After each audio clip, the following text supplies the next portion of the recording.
So chit funds எனக்கு பொறுத்த வரைக்கும் it is only based on the personal trust. அவங்களுக்கு எவ்வளோ நாள் தெரியும். இந்த traditional type of chit funds கம்பெனிஸ்லாம் இன்றைக்கும் இருக்காங்க. இட் சப்ஜெக்ட் டு மார்க்கெட் ரிஸ்க்னு சொல்கிறது என்னென்னா, இந்த ரிஸ்க்கெல்லாம் சேர்த்து தான். மேபி ஒரு டைம் போட்டுட்டு நல்லா ரிட்டர்ன் வந்திருக்கும், அதுக்கு அடுத்த டைம் போகும்போது மொத்தத்தை எடுத்துகிட்டு போயிருப்பான்.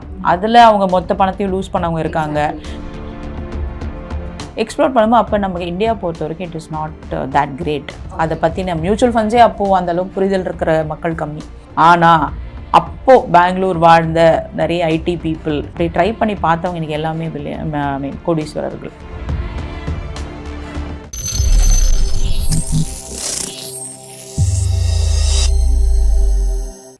அனைவருக்கும் வணக்கம். ஆஸ் அ ஃபினான்ஷியல் அட்வைசராக இப்போது இன்வெஸ்ட்மெண்ட்ன்றது நம்மளே பார்க்குறோம். அது மட்டும் இல்லாமல் எக்கானமி லோவாக இருக்குது, டேட்டா எங்கம்மா கொடுக்குறாங்க அப்படின்ற மாதிரியான ஒரு சில விஷயங்கள் இருக்குது. நிறைய பேர் லே ஆஃப் இதெல்லாம் சந்திக்க வேண்டிய ஒரு சிச்சுவேஷனில் இருக்காங்க. அப்படி இருக்கும்போது எது ப்ராப்பரான ஒரு இன்வெஸ்ட்மெண்ட்டு, முக்கியமாக லேடிஸ்க்கு எந்த மாதிரியான ஒரு இன்வெஸ்ட்மெண்ட் பெஸ்ட்டாக இருக்கும்னு நீங்கள் நினைக்கிறீங்க? ஷுர். இன்வெஸ்ட்மெண்ட்ஸ் பேசிக்கலாக சொல்லும்போது அவங்களோட இன்வெஸ்ட்மெண்ட்ஸை எதை பேஸ் பண்ணி இருக்குது, எந்த அளவுக்கு அவங்களால ரிஸ்க் எடுக்க முடியும். ஃபார் எக்ஸாம்பிள், என்கிட்ட ஒரு 100 rupees இருக்குது. இந்த 100 நான் லூஸ் பண்ணவே கூடாது, எனக்கு அந்த கேபிட்டல் எப்போவுமே சேஃபாகவே இருக்கணும் அப்படின்னா, என்னால் எந்த ரிஸ்கி அசட்ஸ்லேயும் அவங்களோட பைசாவை போடக்கூடாது. ஸோ இதுக்கு பேர் ரிஸ்க் ப்ரொஃபைலிங்னு சொல்லுவாங்க. அதாவது எந்த அளவுக்கு என்னால் ரிஸ்க் எடுக்க முடியும், which is how much dependent are you on that capital. அந்த மாதிரி இருக்க பட்சத்தில் I can only suggest them. அவங்கக்கிட்ட வெறும் சேஃப் இன்வெஸ்ட்மெண்ட் ஃபண்ட்ஸ் மட்டும் தான் கொடுக்க முடியும். டெட் ஃபண்ட்ஸ் இருக்குது, ஃபிக்ஸட் டெபாசிட் இருக்குது, கார்ப்பரேட் டெபாசிட்ஸ் இருக்குது. பட் இதிலலாம் ரிஸ்கே இல்லையான்னு கேட்டிங்கன்னா அப்படி கிடையாது. There are issues with corporate deposits, there are issues with bond markets. இதெல்லாம் மார்க்கெட்ஸில் ரொம்ப நாள் இருந்தவங்களுக்கு கண்டிப்பாக தெரியும். ஒரு கண்ட்ரிக்கும் அதாவது பாண்ட் எப்படி ஒர்க் ஆகுதுன்னு தெரியும் போது அந்த பாண்ட் ஃபண்ட்ஸில் போடும்போது என்ன ரிஸ்க் இருக்குன்றது அந்த இன்வெஸ்ட்மெண்ட் அட்வைசர் அவங்களுக்கு சொல்லுவாங்க. இப்போது மியூச்சுவல் இன்வெஸ்ட்மெண்ட்ஸ் அப்படின்னு நம்ம சொல்கிறத கேள்விப்படுறோம் இல்லையா? அது மட்டும் இல்லாமல் சிட்டில் இன்வெஸ்ட் பண்ணுறது, அப்புறம் இந்த ஃபண்டில் இன்வெஸ்ட் பண்ணுறது, அப்புறம் இந்த மார்க்கெட்டில் நீங்கள் இன்வெஸ்ட் பண்ணிங்கன்னா இது சப்ஜெக்ட் டு மார்க்கெட் ரிஸ்க் அப்படின்னு சொல்லிட்டு அவங்க ஃபாஸ்ட்டாக அட்வர்டைஸ்மெண்ட்லாம் சொல்லிட்டு போயிடுறாங்க. ஆனால் அதில் நம்பி போட்டு ஏமாந்துட்டுருக்கிறவங்க இன்னும் நம்ம பார்க்க தானே செஞ்சிட்ருக்கோம். சிட் ஃபண்ட்ஸில் டு பி வெரி ஃப்ராங்க், நானும் பார்த்துருக்கேன். சிட் ஃபண்ட்ஸில் போட்டு இன்னமும் எங்ககிட்ட நிலுவையில் நிறைய கேசஸ் இருக்குது. பே பண்ண முடியாமல் அந்த ஃபண்ட்ஸை கலெக்ட் பண்ணிட்டு போனவங்க, அந்த மாதிரிலாம் நிறைய இருக்குது. ஸோ சிட் ஃபண்ட்ஸ் எனக்கு பொறுத்த வரைக்கும் it is only based on the personal trust. அவங்களுக்கு எவ்வளோ நாள் தெரியும். ஒரு சில சிட் ஃபண்ட் கம்பெனிஸ்லாம் பல வருஷமாக அப்படியே இருக்கிறதுனால they continue doing it. Traditional type of chit funds கம்பெனிஸ்லாம் இன்றைக்கும் இருக்காங்க. They are still there. So அந்த மாதிரி ஃபண்ட்ஸ்லலாம் யோசிக்கிறதில்ல. ஏன்னா இதெல்லாம் வேர்ட் ஆஃப் மவுத்தில், என் தாத்தா போட்டுட்டு இருந்தாரு, எங்கள் அப்பா போட்டுட்டு இருந்தாரு, அதனால நானும் போடுறேன் அப்படின்ட்டு போடுறவங்க குரூப் நிறைய. அண்ட் அவங்களோட அந்த என்ன சொல்கிறது, ப்ராக்சிமிட்டி டு தட் ஏரியா, அந்த ஏரியாவில் இருப்பாங்க, பல வருஷமாக இருக்காங்க, எங்களுக்கு தெரியும் இவங்கள, அதனால் நான் போடுறேன் அப்படின்னு போடுற ஒரு குரூப் இருக்குது. Exactly, based on trust, simple. அப்படியும் இருக்காங்க. இதை தவிர இப்போ மியூச்சுவல் ஃபண்ட்ஸ்ன்னு சொன்னீங்க இல்லையா? மியூச்சுவல் ஃபண்ட்ஸுன்றது எப்படின்னா, அதுலேயுமே சேஃப் இன்வெஸ்ட்மெண்ட்ஸ் இருக்குது, கொஞ்சம் மைல்டு ரிஸ்க் இருக்கிறது இருக்குது, மீடியம் ரிஸ்க் இருக்கிறது, ஹை ரிஸ்க் இருக்கிறதும் இருக்குது. அதுவுமே திரும்ப பேக் டு அந்த ரிஸ்க்கு தான் வரும். எந்த அளவுக்கு இவங்க ரிஸ்க் எடுக்க விரும்புகிறாங்க, அந்த ரிஸ்க்கோட பேராமீட்டர்ஸை வச்சு இவங்க எந்தெந்த ஃபண்ட்ஸில் எவ்வளோ போடலாம், அதை that is where financial planner will come in to play. அவங்க சொல்லுவாங்க, நீங்கள் மேம் உங்களோட ரிஸ்க் எவ்வளோ, இந்த ரிஸ்க்கு ஏற்ற மாதிரி நான் இந்த அசெட் அலோகேஷன் ஒரு டேர்ம் இருக்குது, எந்த அசெட்டை எவ்வளோ அலோகேட் பண்ணுறேன், 100 ரூபா இருக்கா, 20 ரூபா நான் இதில் போடுறேன், 40% நான் வேறு ஒன்றத்தில் போடுறேன், பாக்கி இருக்கிறது நான் உங்களுக்கு எப்போவுமே லிக்விடாகவே வச்சுக்கிறேன் ஏதாவது எமர்ஜென்சிக்கு. இந்த மாதிரி பேசிக் பேராமீட்டர்ஸ் வச்சு தான் இன்வெஸ்ட் பண்ணுவாங்க. இன்னும் டீப்பாக போகணும் அப்படின்னா ஒரு சிலருக்கு சரி எனக்கு நல்ல ரிட்டர்ன் இருக்கணும், I can wait for long இயர்ஸ்ன்னுவாங்க. அந்த மாதிரி இருக்கவங்க என்னோட style of investment mostly fundamental பிக்ஸ்ன்னுவேன். ஃபண்டமெண்டல்லாம் நல்ல ஸ்ட்ராங்காக இருக்க கம்பெனிஸ். இப்போ உங்களுக்கு தெரிஞ்ச ஒரு ஸ்டாக் சொல்லுங்கள் பார்க்கலாம். ஸ்டாக்ஸில் LIC, ஓகே. இப்போது இந்த மாதிரி இப்போ ரிலையன்ஸ் இண்டஸ்ட்ரீஸ் எடுத்துக்கோங்க, HDFC பேங்க் எடுத்துக்கோங்க. நம்ம நிறைய இப்போது பாட்காஸ்ட்லாம் பார்ப்பீங்க. ஒரு சில ஸ்டாக்ஸ்லாம் என்ன நடந்தாலும் they will start growing, they will still grow. ஆனால் அவங்களோட growth ரேட் பார்த்தீங்கன்னா ரொம்ப கம்மியாக இருக்கும். ஆனால் ஸ்டாண்டர்ட். ஆமாம், அந்த மாதிரி இருக்க கம்பெனிஸ்லாம் வந்து எனக்கு ரிஸ்க் கொஞ்சம் கம்மி. அதாவது ஸ்டாக் மார்க்கெட் தான், ஆனால் எனக்கு அதில் ரிஸ்க் கம்மின்னு போடுறவங்களும் இருக்காங்க. ஸோ ஜென்ரலாக ஒரு ஃபர்ஸ்ட் டைம் ஃப்ரெஷ் இன்வெஸ்டர் வராங்கன்னா, நான் அந்த அசட் அலோகேஷன் வச்சுக்கோங்க, இந்த பெர்சன்டேஜ் இதில், இந்த பெர்சன்டேஜ் எவ்வளோ பெர்சன்டேஜ் ஆஃப் ரிஸ்க் எடுக்க முடியுமோ அதை ஹை ரிஸ்க் ஸ்டாக்ஸில் போடுங்க. இப்போ இன்னும் அடுத்தடுத்த லெவல் ஆஃப் இதெல்லாம் போயிருக்கு. நான் இன்னும் அந்த ஃபண்டமெண்டல் பிக்ஸில் தான் இருக்கேன். நிறைய பேர் வந்து ஏஐ பேஸ்டு ட்ரேடிங்லாம் இப்போ நடக்குது. தட் இஸ் அடுத்த லெவல். உங்களுக்கு கிரிப்டோ கரன்சிஸ் இருக்குது. அதுவும் நீங்கள் கேட்டிருப்பீங்க. ஆமாம், பிட்காயின்ஸ்லாம் இங்கே பேண்டுன்னு சொல்லப்படுது. அது ஒரு வர்ச்சுவல் கரன்சி. அதை பேஸ் பண்ணி இருக்க மில்லியனர்ஸ் அண்ட் பில்லியனர்ஸ் நிறைய பேர் இருக்காங்க. நான் இந்த இண்டஸ்ட்ரி வரும்போது, நான் இண்டஸ்ட்ரி 2005 என்டர் ஆகிறேன் ஃபைனான்ஸ் இண்டஸ்ட்ரியில். அப்போது 2008-9 தான் கிரிப்டோ கரன்சிஸ் பற்றி கேள்விப்படுறேன். ஸோ என்னோட கிளைண்ட்ஸே, நான் ஹெச்என்ஐ கிளைண்ட்ஸை டீல் பண்ணதுனால கிளைண்ட்ஸே வந்து Preetha can you please explore on திஸ்ன்னு கேட்டிருக்காங்க. எக்ஸ்ப்ளோர் பண்ணும்போது அப்போ நமக்கு இந்தியா பொறுத்த வரைக்கும் it is not that great. அதை பற்றின மியூச்சுவல் ஃபண்ட்ஸே அப்போது அந்தளவுக்கு புரிதல் இருக்கிற மக்கள் கம்மி.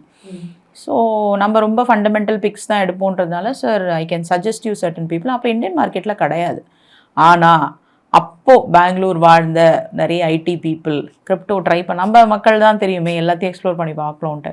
ஐ am not saying no to it. ஏன்னா அப்படி ட்ரை பண்ணி பார்த்தவங்க எனக்கு எல்லாமே கோடீஸ்வரர்கள். அந்த டைமில் இன்வெஸ்ட் பண்ணுவாங்க. ஏன்னா அப்போ கரன்சி அந்த பிட்காயினோட ரேட் ரொம்ப கம்மி. இப்போ நீங்கள் இப்படி சொல்கிறீங்க, ஆனால் ட்ரேடில் லூஸ் பண்ணவங்க எவ்வளோ பேர் சூசைட் பண்ணிக்கிட்டது நம்ம இங்கே பார்த்துட்டு தானே இருக்கோம். அந்த லாஸ் அவங்களால அக்செப்ட் பண்ணிக்க முடியாமல். கண்டிப்பாக அதுக்கு ஒரே காரணம் என்ன நினைக்கிறீங்கன்னா, க்ரீட் தான். என்னோட க்ரீட் ஃபேக்டரி எந்த அளவுக்கு நான் ஜாஸ்தி வச்சுருக்கோம், பேராசை. அதை நான் எந்த அளவுக்கு ஜாஸ்தி வைக்கிறேனோ அந்த அளவுக்கு ரிஸ்க்கும் ஜாஸ்தி. அவங்க சொல்கிறாங்க எனக்கு வந்து என்னோட இப்போ இந்த அட்வொகேட் ஃபீல்ட்ஸ்லேயே பார்த்தீங்கன்னா ஷார்ட் டேர்ம் ட்ரேட் சொல்லுங்கள் மேம் அப்படிம்பாங்க. நான் சொன்னேன், ஷார்ட் டேர்ம் ட்ரேட்ஸ் நான் பண்ணுறதில்ல, பட் எனக்கு வர கால்ஸ் ஏதாவது எடுத்து சொல்லுவேன். அது நல்லா போயிருக்கும், அப்போ இருக்க மொமெண்டம்க்கு அது நல்லா போயிருக்கும். ஆனால் அதுதான் ட்ரேடிங் ஸ்டைலான்னு கேட்டிங்கன்னா கிடையாது. So that is only I would call it as அதை ஷார்ட் டேர்மில் நீங்கள் லக்கி, நீங்கள் பண்ணிட்டீங்க. If you are not lucky, you lose the entire capital also. So நான் ஜென்ரலாக என்ன சொன்னேன், have it diversified. If you think, let's say I'm out of 1 lakh, I don't mind losing 10,000 நினச்சாங்க அப்படின்னா அந்த 10,000க்கு அந்த ரிஸ்க் எடுங்க. எத்தனை பேர் இப்போ இந்த ட்ரேடில் இருக்காங்க? நிறைய பேருக்கு இந்த ட்ரேடு பற்றின புரிதல்கள் இருக்கும், சில பேருக்கு இருக்காது. சில பேர் வந்து இந்த யூடியூப்பில் பார்க்குறாங்க, சில பேர் கோர்சஸ்லாம் அட்டென்ட் பண்ணி இந்த ட்ரேடை எப்படி இன்வெஸ்ட் பண்ணலாம் அப்படின்றத நம்ம இங்கே பார்த்துட்டு தானே இருக்கோம். ஆமாம், அவங்க என்னென்னா இந்த மாதிரி இன்ஸ்டா ஃபார்வர்ட்ஸ் வருது, சோஷியல் மீடியா பார்த்து இதில் பண்ணுங்க அதில் பண்ணுங்கன்னு சொல்லிட்டு அவங்க சொல்கிறத கேட்டு இங்கே இன்வெஸ்ட் பண்ணுறவங்க எத்தனை பேர் லூஸ் பண்ணியிருக்காங்க, எத்தனை பேர் கெயின் பண்ணியிருக்காங்கன்றதும் ஒரு கொஸ்டின் மார்க் இல்லையா?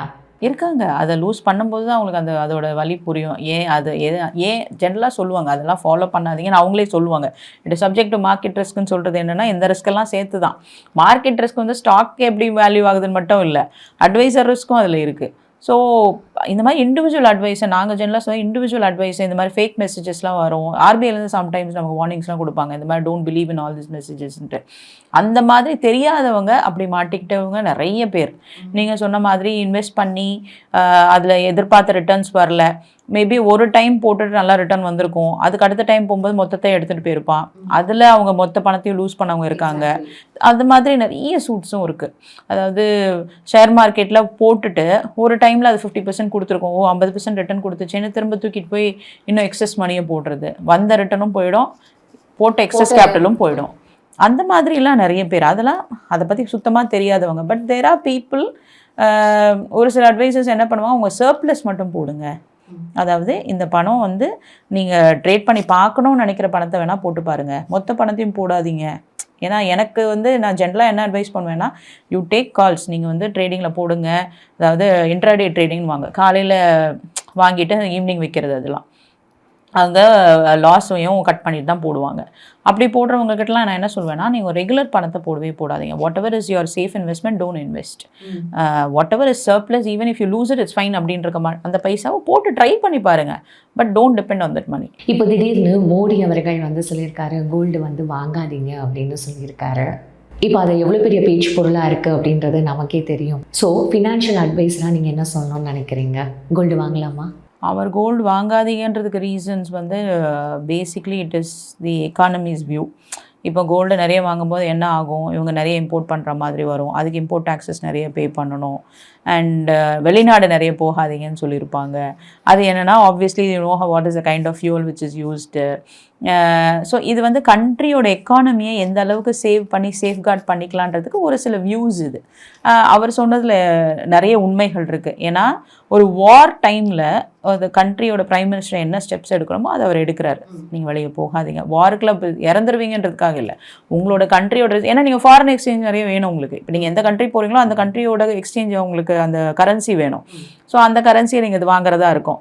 அப்போ என்ன ஆகும், அப்படி வாங்கும்போது என்ன ஆகும்னா, இது கண்ட்ரிஸ் ஒன்லி ஹெல்பிங் யூ, இல்லை அந்த கரன்சியை ரிசர்வ் வைக்கணும். இப்போ யூஎஸ் போகிறீங்கன்னா US டாலர் உங்களுக்கு there is an exchange risk there. அது ஒன்று. இன்னொன்று, கோல்டை நீங்கள் வாங்க நம்ம ஒரு சிலதான் இம்போர்ட் டேக்ஸஸ் ஜாஸ்தி பே பண்ணுவோம்.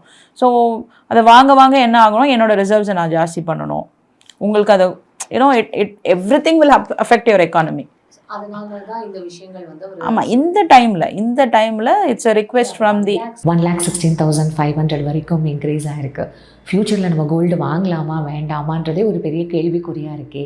இப்போது நம்ம அம்மா அப்பா காலத்தில் ஐ ஸ்டில் ரிமெம்பர், நான் குழந்தையாக இருக்கும்போது ஐ ஸ்டில் ரிமெம்பர் 2,000 3,000 எனக்கு தெரிஞ்ச வேக் நம்பர்ஸ் 2,000 3,000 இருந்துச்சு வாங்கி கொடுக்கும்போது. ஆனால் இப்போ இதே 1,12,000 சொல்லும்போது இன்னமும் வாங்கிட்டு தான் இருக்காங்க. அதுக்கேற்ற மாதிரி உங்களோட ஏர்னிங்ஸ் ஜாஸ்தியாக இருக்குது, உங்களோட இன்ஃப்ளேஷனும், ஆமாம், உங்களோட ஏர்னிங்ஸும் ஜாஸ்தியாக இருக்கும். அப்போ வந்து அதான் சொல்கிறேன், நம்ம அப்போ காலத்தில் அந்த பைசாலையும் இருந்திருக்கோம். இப்போது இந்த காலத்துலேயும் வந்து யூ ஸ்டில் see people இவ்வளோ ட்ராவல் பண்ணுறாங்களே. எல்லாருமே லோன் வாங்கியே ட்ராவல் பண்ணுவாங்க இருக்காது. மேபி ஒருத்தங்க ஒரு சில அதாவது கன்சம்ஷன் பவர்னு சொல்லுவாங்க, அவங்களோட எனக்கு போகணும், so I am taking a loan, so I am going அப்படின்ட்டு போகிறவங்களும் இருக்காங்க. ஒரு சில பேர் okay let's go for the travel. எனக்கு சம்டைம்ஸ் டு பி ரியலிஸ்டிக்காக பார்க்கும்போது people have surplus. It's not that people don't have surplus, people have surplus. நீங்கள் ஒருத்தர் தான் பாசிட்டிவாக சொல்கிறீங்க பீப்புள் ஹேவ் சர்ப்ளஸ் அப்படின்னு. கண்டிப்பாக இருக்குது, கண்டிப்பாக இல்லாமல்லாம் இல்லை. நம்ம அதை கரெக்டாக அதை வந்து ரூட் பண்ணுறோமா அப்படின்றது தான் விஷயம். அண்டு நான் இப்போ இருக்க ஜென்சி கிட்ஸ் நிறைய பார்க்குறதுனால சொல்கிறது, வெல் வர்ஸ் வித் ட்ரேடிங். இப்போ நேத்திக்கு we had a meeting with one of the guy who is studying engineering. அவன் சொல்ல, மேம் ஏஐ பேஸில் நான் வந்து ஒரு ட்ரேடிங் பிளாட்ஃபார்ம் வந்து ஆப் க்ரியேட் பண்ணலான்ட்டு இருக்கேன். நான் இதில் வந்து நீங்கள் எனக்கு பேசிக் இன்ஃபர்மேஷன் மட்டும் கொடுங்க. So I am saying people are into different zones. நம்ம நினைக்கிறோம் ஏஐ வந்துட்டால் பாதி பேருக்கு வேலை இருக்காதுன்னு. கிடையாது, அப்படிலாம் இல்லை. ஏஐ பேஸ் பண்ணி கொண்டு வர புது லூப் ஹோல்ஸை கொண்டு வந்துட்டு தான் இருக்காங்க, புது வேலைகளை கொண்டு வந்துட்டு தான் இருக்காங்க. You should be smart enough to understand. AI வச்சு எப்படி நம்ம க்ரோ ஆகலாம், அதை எப்படி ஓவர் கம் பண்ணலாம் அப்படின்றத நம்ம இப்போ நெக்ஸ்ட்டு கற்றுக்கணும், அதுதானே? ஆமாம், அதை பற்றி தெரிஞ்சுக்கோங்க. நான் வந்து 2023 வரைக்கும் ஐபிசின்னு இருந்துச்சு, பிஎன்எஸ்ன்னு ஐபிசி, கிரிமினல் ப்ரொசீஜர் கோடு, வேறு இன்னொரு லா இந்தியன் எவிடன்ஸ் ஆக்ட்னு இருந்துச்சு. இன்றைக்கி அதை என்னன்னு சொல்கிறோம், பாரதிய சாட்சி அதிநியம்னு சொல்கிறோம், பாரதிய நகரிக் சுரக்ஷா சன்ஹிதான்னு சொல்கிறோம், பாரதிய நியாய செக்ஷன்ஸ் மாதிரி ப்ரொசீஜர்ஸ் அதே தான் இருக்கும். ஆனால் அதை புரிஞ்சுக்கிறது யார்? ஒரு மனுஷன் தான் சொல்லணும். ஃபேஸ் வேல்யூன்னு எல்லாத்துக்குமே இருக்கும்ல. இந்த ஒரு வேலையை செஞ்சிருச்சுன்னு சொல்கிறாங்க, அந்த வேலையை எப்படி செய்ய வைக்கணும், என்ன வேணுன்றது ஒரு மனுஷன் தானே எங்கள் சொல்லி ஆகணும். உண்மையாக இவ்வளோ நேரம் நான் கேட்ட கேள்வி எல்லாத்துக்கும் ரொம்ப பொறுமையாக நீங்கள் பதில் சொன்னீங்க. இது வந்து இன்வெஸ்ட்மெண்ட் ஒரு பெரிய சப்ஜெக்ட்ன்றது எனக்கு தெரியும். இது ஒரே இதில் நம்ம முடிக்க முடியாது. இன்னும் நிறைய விஷயங்கள், நிறைய கேள்விகள் அடுத்த செக்மெண்ட்டில் நான் உங்ககிட்ட கேட்கறதுக்கு வரேன். இவ்வளோ நேரம் எங்களுக்கு பதில் சொன்னதுக்கு ரொம்ப நன்றி.